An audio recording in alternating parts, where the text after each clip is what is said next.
Salut les pirates, bah écoutez, bon café si vous regardez cette première en direct. Aujourd'hui on va parler de répartie puisque c'est aujourd'hui que sort la mini formation sur la répartie. C'est comment pouvoir s'adresser à des personnalités qui sont difficiles de trouver cette répartie. Vous me le demandez très souvent comment on peut faire et vous allez en profiter parce que ce week-end c'est week-end promo jusqu'à lundi midi et malheureusement que pour les 50 premiers pirates. Mais je vous ai fait une super promo à 129 €. 129 €, vous avez dedans une mini formation, celle que vous voulez, et deux grosses formations. Ça fait plus qu'une grosse formation gratuite sur le tarif. Voilà, écoutez, ça me faisait plaisir de vous faire cette promo. Donc 3 formations pour 129 €, une mini et deux grosses. Vous avez tout ça en descriptif de cette vidéo, comme la mini formation sur la répartie. Vous cliquez aussi sur le lien en descriptif, vous avez toutes les formations, vous avez les coachings, vous allez vous régaler. Ben oui, c'est comme ça, non seulement vous progressez dans votre vie, mais en plus vous augmentez les probabilités d'atteindre vos objectifs, c'est-à-dire de récupérer votre conjoint pour la plupart d'entre vous. Donc aujourd'hui, on va parler dans ce café du matin. Vous savez pourquoi café du matin? Simplement parce que les vidéos maintenant sortent en première pour qu'à 7h45 le matin, on puisse boire le café ensemble et qu'à 19h le soir, on puisse prendre l'apéro ensemble. Pendant la diffusion des premières, c'est comme ça. Et puis vous attendez surtout à la fin des vidéos aussi, où je vous fais des mini coachings à propos des commentaires que les pirates vous écrivez sous ces vidéos.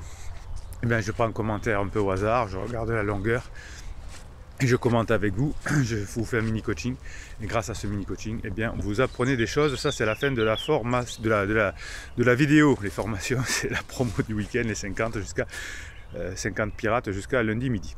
Alors, comment faire pour avoir de la répartie et en tout cas pouvoir échanger correctement avec des personnes qui sont irrationnelles. Donc si vous traitez les personnes qui se comportent de manière irrationnelle comme si elles étaient folles, eh bien, elles vont réagir de façon encore plus insensée.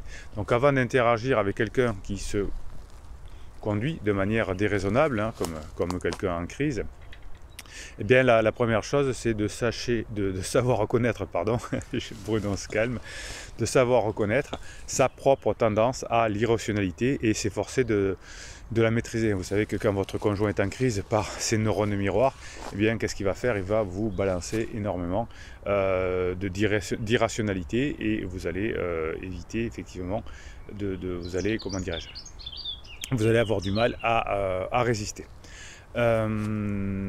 Pour l'une des méthodes que je conseille, alors j'en parle pas dans la mini formation répartie parce que elle est déjà très complète, c'est déjà 45 minutes pour la répartie, mais c'est vraiment sur la répartie. Là ce matin je vais vous expliquer le pourquoi plutôt, et notamment ce matin je vais vous expliquer le cycle de la santé mentale qui se déroule en général en 6 étapes et cette santé mentale, ça va vous aider à moins avoir une attitude irrationnelle, parce que cette attitude irrationnelle effectivement elle peut vous faire très mal, elle peut vous faire perdre votre objectif, notamment de récupérer votre couple. Donc la première chose à faire dans le cycle de santé irrationnelle, c'est de vous efforcer de comprendre que les individus qui agissent de manière déraisonnable, quand on est en crise, on n'a pas la connexion entre le striatum et le préfrontal qui est bien branché, eh bien vous allez devoir vous mettre dans la tête qu'il n'y a pas de côté logique, et soit me demander, expliquez-moi Bruno, pourquoi mon conjoint en crise fait ça. Il n'y a pas de raison, c'est juste des humeurs, souvent, et c'est juste des moments où la personne se sent pas bien. Donc l'idée c'est, une fois que vous avez compris ça, que finalement la manière est déraisonnable et que la personne ne peut pas réagir rationnellement, eh bien vous allez tâcher de comprendre ensuite quel est le mode opératoire de chaque personne, autrement dit quel est son système de conduite irrationnelle quand votre conjoint est en crise. Alors c'est pas tout le temps, mais quand il est en crise, qu'est-ce que vous allez faire? Eh bien c'est ce qu'il vous faut commencer à réfléchir. Le troisième point du cycle mental, de santé mentale que vous allez vous mettre en place, c'est que vous allez admettre que le comportement déphasé de votre conjoint en crise n'a rien à voir avec vous. Il émane de la crise de votre conjoint et que de la crise de votre conjoint. Alors vous avez commis des interdits parce que vous-même vous êtes laissé aller effectivement dans dans l'irrationalité, hein, ça c'est pas terrible, mais c'est comme ça. Qu'est-ce que vous voulez y faire? Donc avant d'être un pirate, quand vous étiez encore un bébé pirate, eh bien certainement que vous avez commis des choses irrationnelles. Eh bien si vous avez commis des choses irrationnelles, c'est pas très grave, hein. L'idée c'est que maintenant vous ne le fassiez plus.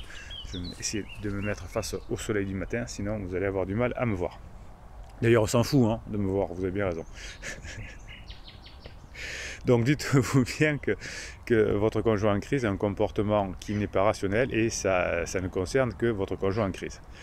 Le quatrièmement, la quatrième étape, c'est d'entrer dans le délire un peu de l'autre personne. Vous avez une formation qui est sortie cette semaine que j'adore, hein, qui s'appelle la créativité. Eh bien, vous allez rentrer dans la créativité de l'autre personne finalement. Vous allez rentrer dans son modèle et vous allez aussi parfois agir de façon inattendue et contre-intuitive. Si vous agissez de façon rationnelle, ça ne fonctionnera pas. Donc vous allez devoir vous aussi avoir des choses qui sont surprenantes. Pourquoi il faut faire des choses surprenantes? Parce que vous allez reconnecter le préfrontal de votre conjoint. Quand vous faites quelque chose qui est pas en mode automatique, on sait très bien ça en neurosciences, on sort du mode défaut, hein, et on rentre dans un mode réfléchi, dans un mode logique. Donc vous allez faire des choses contre-intuitives, hein, et tout ça vous allez le voir effectivement dans la formation qui est sur la créativité. Vous pouvez le prendre dans le pack promo de ce week-end jusqu'à lundi. Cinquième point, vous allez vous montrer face à la personne en crise, toujours que vous êtes quelqu'un qui est dans son camp, finalement un ami, hein, et pas une menace.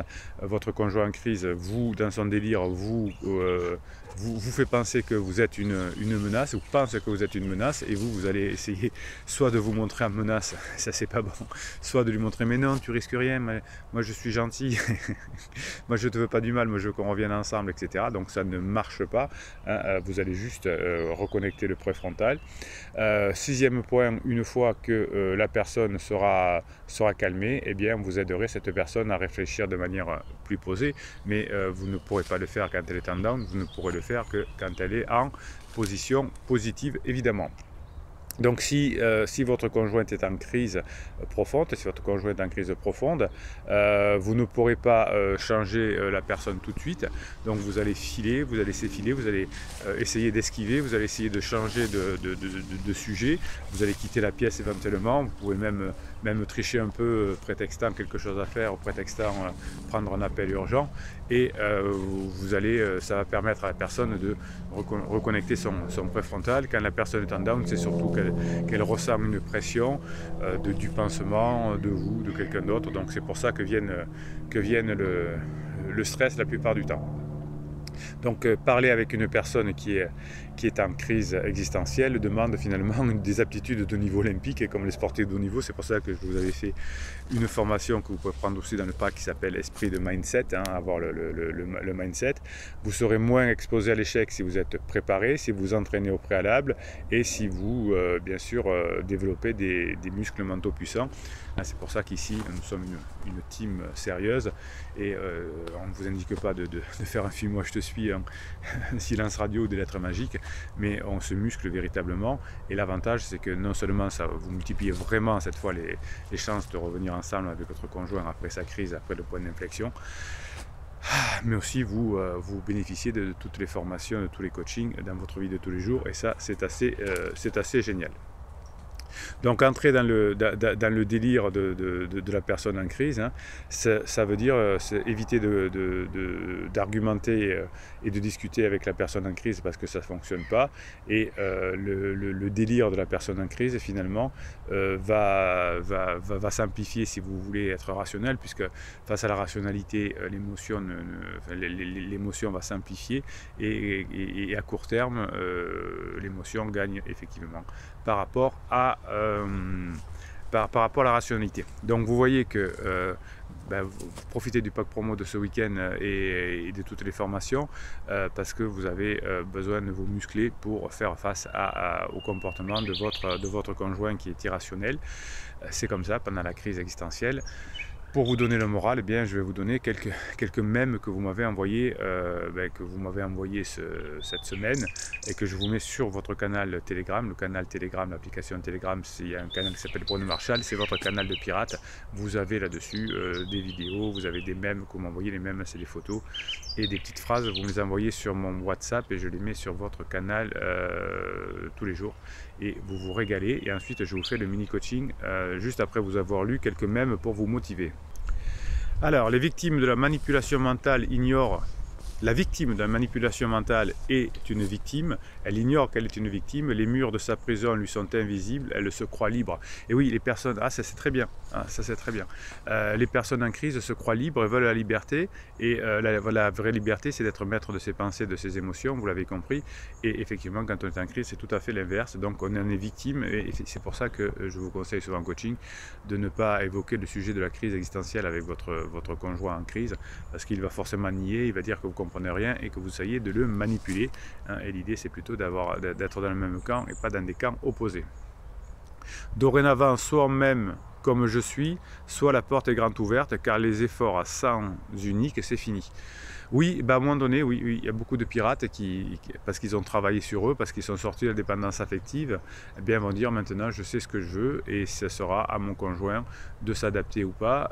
Alors ça, ce sera quand vous aurez fait des vraies avancées, évidemment, et c'est ce qui va traverser qui va changer la donne. Alors évidemment, attention, ça c'est très important, ne le faites pas à manipulation, c'est-à-dire si vous ne le pensez pas, parce que ça ne marchera pas, par le neurone miroir, la personne va s'en sortir.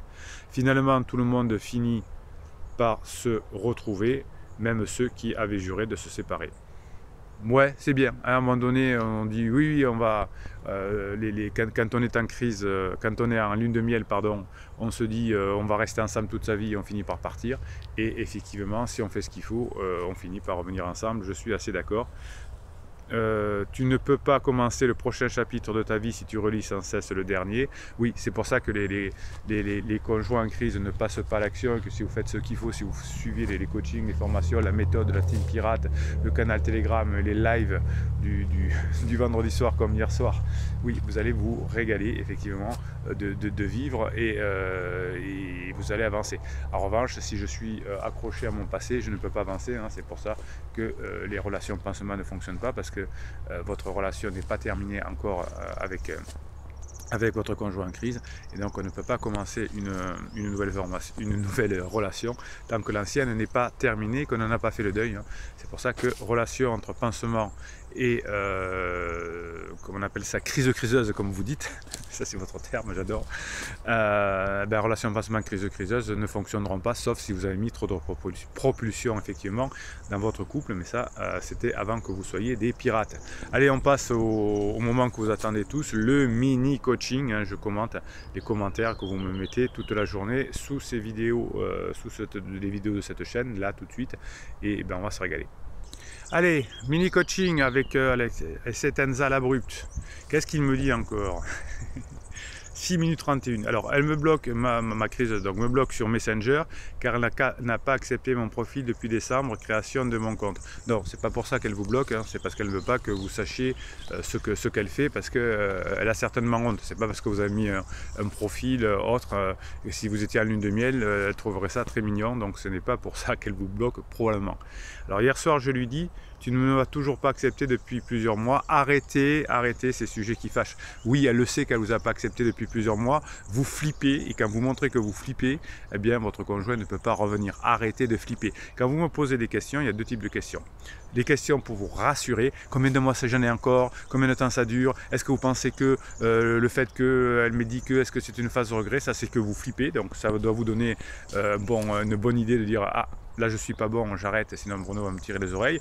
Ou vous avez deux types de questions: comment je peux répondre à ça, qu'est-ce que je peux trouver comme inventivité, quelle est l'activité que je peux proposer à mon conjoint et comment je lui propose, etc. etc. Ça c'est bon, ça c'est des bonnes questions. Dès que vous me dites: oui, mais ça dure combien de temps, est-ce que vous êtes sûr, est-ce qu'il y a des pourcentages, etc., ça veut dire que vous êtes flippé, que vous n'êtes pas sur le bon chemin. Donc là, tu ne m'as toujours pas accepté depuis plusieurs mois, c'est que vous flippez. Sa réponse: non, je ne vais jamais sur Messenger et Facebook. Faux et aucun rapport pour moi. Évidemment, vous l'obligez à mentir. Forcément qu'elle va vous mentir. Je vois régulièrement des notations Messenger sur son TPH, parmi d'autres comme Snapchat. Et bien oui, bien sûr que tout le monde va aujourd'hui sur les réseaux sociaux où 80% des personnes. Donc vous êtes flippé, vous voulez vous faire rassurer. Vous dites mais non ma chérie c'est que j'y vais plus du tout, mais je t'aime très fort, mais je t'ai bloqué parce que je t'aime très fort. Non, vous n'aurez jamais ça. Donc vous êtes flippé et vous prenez, vous avez tendu le bâton pour vous faire battre et vous faites battre. Alors qu'est-ce qu'il y a ensuite? Donc un autre, c'est toujours le même pirate, c'est Tanza, j'ai répondu quelque chose, à peu près ce que je vous ai dit là. Il me dit ensuite, en fait je constate surtout qu'au-delà d'avoir son jardin secret, je subis depuis des mois son goût prononcé pour les mensonges. Et oui, vous avez une formation sur les mensonges parce que c'est une catégorie, enfin un mensonge c'est une attitude, un comportement qu'on a beaucoup quand on est en crise. Les ados mentent beaucoup parce que quand on a honte on est obligé de mentir, et en plus quand vous obligez la personne à réagir en disant mais pourquoi tu m'as bloqué, forcément que vous aurez un mensonge. Donc aucun intérêt pour moi d'en savoir plus, comme je n'aurai jamais la vérité, discussion stérile n'aboutissant à rien, sauf à la contrarier. Ben voilà, vous avez bien intégré la réponse que je vous ai donnée par écrit, bravo. Ce qu'elle est déjà 38 heures sur 24, si ça existe, j'ai un spécimen at home, pourquoi elle aime tant mentir. Alors voilà, vous voyez le type de questions qui montrent que vous êtes flippé. Pourquoi elle aime tant mentir? Mais vous le savez, parce que vous mettez une propulsion et que, ben, comme elle a honte, elle est obligée de mentir. Qu'est-ce que je voulais vous dire? Donc Gladiator dit, mais du coup on est obligé de prendre l'apéro tous les jours maintenant. Alors ça n'a rien à voir avec ce que je disais avant. Oui, vous êtes obligé de prendre l'apéro, mais vous n'êtes pas obligé de boire de l'alcool. Donc merci pour l'apéro live. J'ai changé, Christophe Cambas dit, j'ai changé ma photo de profil sur WhatsApp, du coup elle a mis une photo en mode belle gosse en réponse sur Instagram. Ben, vous êtes des gamins, hein, la crise est un gamin, Christophe vous êtes un gamin, vous parlez à travers Facebook, à travers les images de Facebook, etc. Qu'est-ce que je voulais vous dire? Appelez-vous, passez des bons moments ensemble, arrêtez ces gamineries. Allez, je vous laisse, vous avez un descriptif de cette vidéo pour prendre le pack promo qui est pour les 50 premiers pirates seulement et jusqu'à lundi midi, hein, 129 €, deux grosses formations et une mini formation. Vous allez vous régaler, vous allez avancer, vous allez pouvoir les utiliser pour avancer dans tous les domaines de votre vie. On se retrouve ce soir à 19 h pour l'apéro. Je vous souhaite un bon café, une bonne journée et Bruno Marchal, il vous dit à très bientôt.